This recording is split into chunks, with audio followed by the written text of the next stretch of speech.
How you engage with life, using spiritual or martial arts disciplines, is a measure of what you are putting into your efforts at self-cultivation.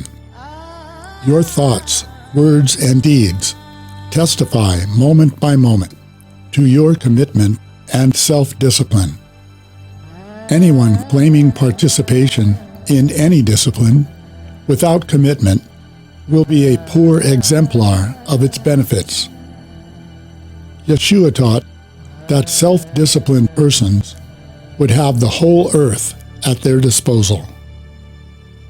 Taoists engage reality with humility, compassion, and kindness because we are all connected to each other and to everything in the universe. What we add to it is likely to be what will be added to us. As Proverbs warn, we reap what we sow. Therefore, it is wise to spread loving kindness and truth. Buddhists emphasize self-responsibility.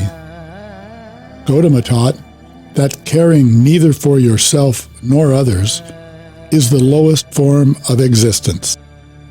Caring for others and not yourself is the second worst.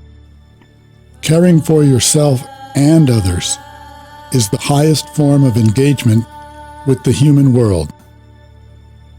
Knowing and caring for your true self produces a connection with your true nature, independent of the thoughts and actions of others.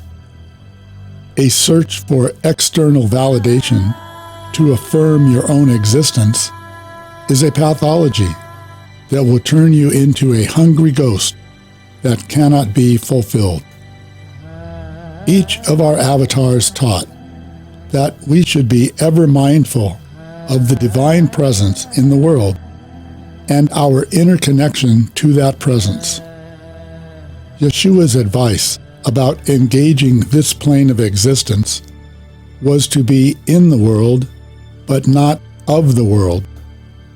We are to engage the world with our love, compassion, and service, but not draw on or contribute to the negative aspects of this world that have no divinity in them, but are negative forces to be avoided and never participated in, nor condoned by our presence. We can draw on the inexhaustible source of creation for strength and endurance when we keep to the way.